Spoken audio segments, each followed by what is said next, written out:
प्यारे बच्चों, उम्मीद करती हूँ आप सभी स्वस्थ होंगे। इस कोरोना महामारी में आप अपना और अपने परिजनों का ध्यान रखिए, घर में रहिए, स्वस्थ रहिए। आज के इस वीडियो लेक्चर के अंदर हम इंडियन गवर्नमेंट के द्वारा जो अप्रूव वैक्सीन है, वैक्सीनेशन प्रोग्राम में जो वैक्सीन अप्रूव की गई हैं उनके बारे में डिस्कस करेंगे। तो सबसे पहले फर्स्ट वैक्सीन जो है जो डिस्कस करेंगे वो है हमारी है, हम डिस्कस करते हैं कोवैक्सीन को। कोवैक्सीन एक इंडिजीनियस इंडिया ने बनाई है, कम्प्लीटली इंडिया की वैक्सीन है, इसलिए हम इसको इंडिजीनियस वैक्सीन भी बोलते हैं। इसको 3 जनों ने बनाया है। पहला है भारत बायोटेक लिमिटेड, ये कंपनी है हैदराबाद में, उसके द्वारा। सेकंड है ICMR, Indian council of medical research, और थर्ड वन जो है वो है national institute of virology. ICMR की फुल फॉर्म क्या होती है? देखिए, Indian council of medical research, ये एक अपेक्स बॉडी है बायोमेडिकल रिसर्च की इंडिया के अंदर। जितनी भी बायोमेडिकल रिसर्च होती हैं उनका ये कोऑर्डिनेट करती हैं। इसका जो हेडक्वार्टर है वो न्यू दिल्ली में है, Indian council of medical research का। और ये जो इंस्टीट्यूट है नेशनल इंस्टीट्यूट ऑफ वायरोलॉजी, इसका जो हेडक्वार्टर है वो पुणे में है। ये इंपॉर्टेंट है कि नेशनल इंस्टीट्यूट ऑफ वायरोलॉजी कहाँ से सिचुएटेड है। यहाँ देखिए एक टर्म आया है वीरियोलॉजी। वीरियोलॉजी का मतलब होता है the study of virus. Virus की जो स्टडी होती है उसको हम बोलते हैं वीरियोलॉजी। तो ये जो इंस्टीट्यूट है पुणे में, नेशनल इंस्टीट्यूट ऑफ वायरोलॉजी, ये क्या करता है? वायरस की स्टडी करता है। मतलब वायरस में किस प्रकार के म्यूटेशन हुए हैं, उनके जीनोम सीक्वेंसिंग, वायरल डिसीज़ के बारे में डिटेल स्टडी जो है वो नेशनल इंस्टीट्यूट ऑफ वायरोलॉजी के द्वारा की जाती है। अब हम डिस्कस करते हैं कि इसके अंदर जो कोवैक्सीन है उसके अंदर कौन सी टेक्नोलॉजी यूज़ की गई है इसको बनाने के लिए। तो बेसिकली सबसे पहले हम ये समझेंगे कि इसके अंदर जो वैक्सीन के अंदर, कोवैक्सीन के अंदर इनएक्टिवेटेड वायरल स्ट्रेन, मतलब जो वायरस है उसको इनएक्टिवेट करके उसको यूज़ किया गया है। तो यहाँ पे देखिए इनएक्टिवेटेड वायरल स्ट्रेन, जो वायरस है उसके स्ट्रेन को यूज़ किया है, मतलब कोरोना वायरस के स्ट्रेन को यूज़ किया है। मगर वो कैसा वायरस है? इनएक्टिवेटेड, मतलब वो उतना एक्टिव नहीं है कि जिससे कि वो डिसीज़ डेवलप कर सके। इस टेक्नोलॉजी को हम साइंटिफिकली बोलते हैं whole virion inactivated virion cell derived technology. मतलब हमने क्या किया है, जो डेडली कोरोना वायरस था, जो कोरोना वायरस है उसको सबसे पहले आइसोलेट किया है।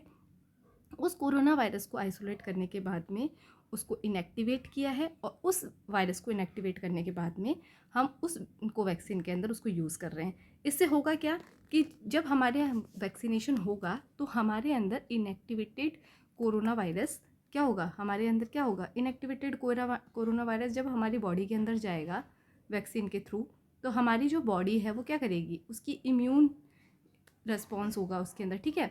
उसके अंदर क्या बनेंगी? एंटीबॉडीज़ बनेंगी और इसके खिलाफ में, ठीक है।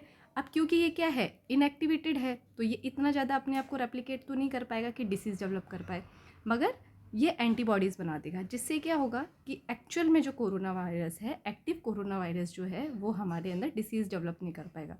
इनकेस अगर डिसीज़ हो भी जाती है तो क्योंकि एंटीबॉडीज़ होंगी उस कारण हमारे अंदर इतनी ज़्यादा सीवियरिटी नहीं आएगी, माइल्ड सिम्टम्स आएंगे, बहुत ज़्यादा सीवियरिटी नहीं हो पाएगी, जिससे कि हम डेथ रेट को रिड्यूस कर सकते हैं। ये जो टेक्नोलॉजी है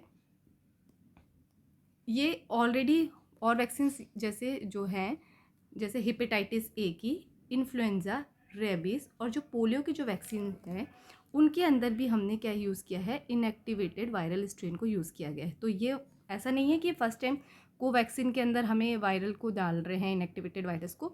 इस टेक्नोलॉजी के द्वारा हेपेटाइटिस ए, इन्फ्लुएंजा, रेबीज़ व पोलियो की वैक्सीन भी बनाई गई हैं। और जैसे कि आपको पता ही है कि जो पोलियो है उसको तो गवर्नमेंट ने पूरी तरीके से, इंडियन गवर्नमेंट ने पूरी तरीके से इरेडिकेट कर दिया है, पोलियो फ्री हो गया है। हमारा जो इंडिया है वो पोलियो फ्री है, ठीक है। तो पोलियो के अंदर भी क्या करा था, पोलियो का भी जो इनएक्टिवेटेड वायरल स्ट्रेन है वो ही वैक्सीन के अंदर यूज़ किया था। तो ये याद रखिएगा कौन कौन सी वैक्सीन है जो कि इस मेथड से बनाई गई हैं। अब अगर हम इसकी एफिशिएंसी की बात करें तो कोरोना वायरस कोवैक्सीन की जो एफिकेसी है वो 81% इसकी एफिकेसी देखी गई है। ये 2 डोज वैक्सीन है, इसमें 2 डोज लगेंगी, और जो डोज के जो गैप होगा वो 4 से 6 वीक तक होगा। पहली वैक्सीन लगने के 4 या 6 हफ्ते के बाद में सेकेंड डोज इसकी लगेगी। इसका स्टोरेज जो है वो 2 डिग्री सेंटीग्रेड से 8 डिग्री सेंटीग्रेड पे किया जाता है। नेक्स्ट जो वैक्सीनेशन है में यूज़ की जाने वाली वैक्सीन है वो है हमारी कोविशील्ड। कोविशील्ड जो वैक्सीन है वो एस्ट्राजेनेका ऑक्सफोर्ड जो कि कंपनी है, ऑक्सफोर्ड यूनिवर्सिटी एस्ट्राजेनेका वैक्सीन इसको मैन्युफैक्चर कर रही है। इंडिया के अंदर इसको सीरम इंस्टीट्यूट ऑफ इंडिया इसको बना रहा है। ठीक है, तो ये जो वैक्सीन है ऑक्सफोर्ड यूनिवर्सिटी है उसके द्वारा बनाई गई है और इंडिया के अंदर इसको मैन्युफैक्चर कर रहा है सीरम इंस्टीट्यूट ऑफ इंडिया, जिसमें आपने नाम सुना होगा आधार पूनावाला, जो कि सीरम इंस्टीट्यूट ऑफ इंडिया जो है कंपनी उनके हेड हैं, मालिक हैं। ये क्या है इसमें देखते हैं हम कि ये जो वैक्सीन है कोविशील्ड वो एक वायरल वेक्टर वैक्सीन है। वायरल वेक्टर का मतलब क्या है कि इसके अंदर हमने एक वेक्टर को यूज़ किया है। वेक्टर होता है वाहक। तो हमने क्या किया है इस टेक्नोलॉजी में, कोविशील्ड के अंदर क्या हुआ है कि हमने एक वेक्टर लिया, एक वाहक लिया है। और वो वाहक किससे लिया है हमने? चिंपांजी। जो चिंपांजी होते हैं उनके अंदर एक कॉमन कोल्ड करने वाला एक वायरस होता है जिसका नाम है एडिनो वायरस, जिसको हम बोलते हैं CH, ये इसका साइंटिफिक है CHA-DOX1। ये एडिनो वायरस जो है चिंपांजी के अंदर कोल्ड करता है, जो नॉर्मल जो ठंडी जुकाम होती है उसको करता है चिंपांजी के अंदर। इस टेक्नोलॉजी में हमने इन चिंपांजी से इस एडिनो वायरस को क्या कर लिया? आइसोलेट कर लिया। और इस एडिनो वायरस के ऊपर हमने जो कोरोना वायरस है हमारा, उसके स्पाइक प्रोटीन को इस तरीके से इंटीग्रेट कर दिया। ठीक है, इसके अंदर हमने क्या किया है? पूरा वायरस यूज़ नहीं किया है। इसके अंदर हमने अपने कोरोना वायरस के क्या लिए हैं? स्पाइक प्रोटीन लिए हैं और उस स्पाइक प्रोटीन को किस पे रख दिया? एडिनो वायरस के ऊपर। तो यहाँ पे जो एडिनो वायरस है वो क्या हो गया? वेक्टर। इसलिए हम इसको बोलते हैं वायरल वेक्टर वैक्सीन। तो इसके अंदर हमने एक वेक्टर का यूज़ किया है जो कि कोरोना वायरस के स्पाइक प्रोटीन जो हैं उनको बॉडी के अंदर सेंड करेगा, जिससे कि क्या होगा? जैसे ही स्पाइक प्रोटीन जाएगा बॉडी के अंदर तो हमारी जो बॉडी है उसके प्रति क्या बनाएगी? एंटीबॉडीज़ बनाएंगी। और हमारी बॉडी के अंदर एंटीबॉडीज़ आने की वजह से हमें ज़्यादा सीवियर केसेस नहीं देखने को मिलेंगे कोरोना के। ठीक है, अगर इसकी डोज़ की बात करते हैं तो इसकी 2 डोज़ रिक्वायर्ड हैं। और गैप जो था पहले जो था गवर्नमेंट ने 4 से 8 वीक का रखा था, मगर इसका जो डोज़ के बीच का जो गैप है वो 6 से 8 वीक का कर दिया है। ठीक है, फर्स्ट वैक्सीन के लगने के 6 से 8 वीक में करेंगे। ये क्यों किया है?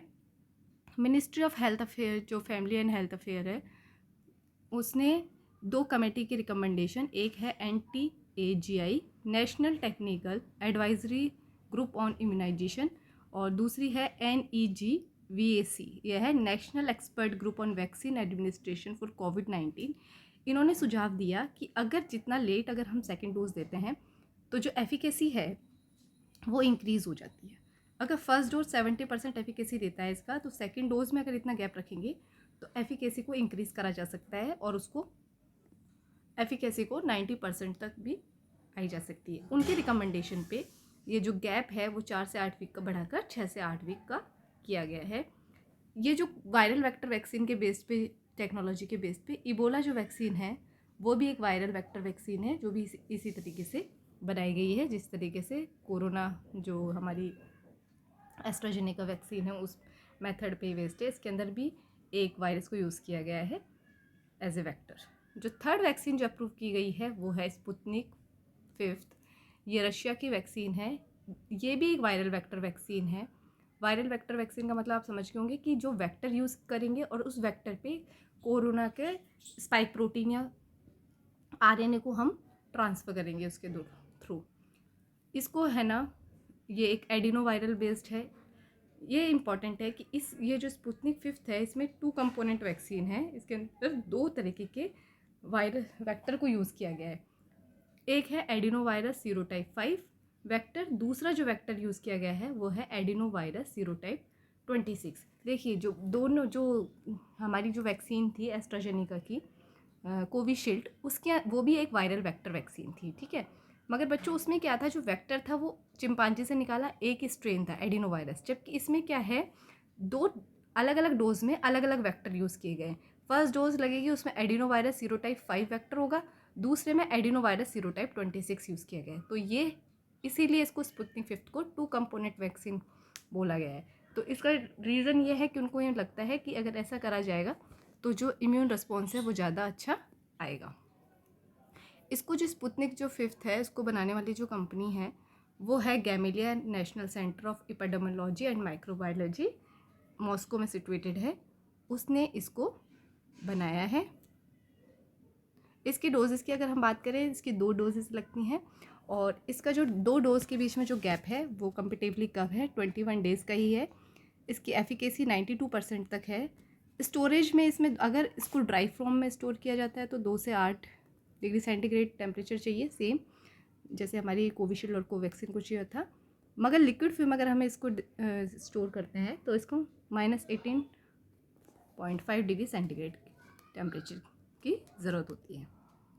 अगर हम इंडिया में स्पुतनिक 5 का स्टेटस की बात करें तो RDIF है, रशियन डायरेक्ट इन्वेस्टमेंट फंड, वो इस मार्केटिंग वैक्सीन की इंडिया के अंदर मार्केटिंग करेगा। और RDIF ने ही इंडिया के साथ में 6 डोमेस्टिक वैक्सीन मेकर्स के साथ में एक डील साइन की है जो कि 750 मिलियन डोज बनाएगी इंडिया के अंदर। जो वैक्सीन मेकर्स हैं वो है doctor Reddy's, Hetero pharma, Virchow biotech, उसके अलावा 3 और हैं उनके साथ में। अभी जो डॉक्टर रेड्डी है ये हैदराबाद में ही है, इनको ये साथ में मिलके स्पुतनिक 5 की वैक्सीन को बनाएंगे। तो कोई भी वैक्सीन लीजिए, बस मोड अलग है इनका तीनों का। एक के अंदर हमने जो कोवैक्सीन है उसके अंदर इनएक्टिवेटेड वायरस यूज़ किया है, कोविशील्ड के अंदर जो टेक्नोलॉजी है उसके अंदर वायरल वेक्टर यूज़ किया गया है, और स्पुतनिक के अंदर 2 डिफरेंट वायरस वेक्टर्स को यूज़ किया गया है। बाकी काम सब एक ही करेंगे। Thank you so much.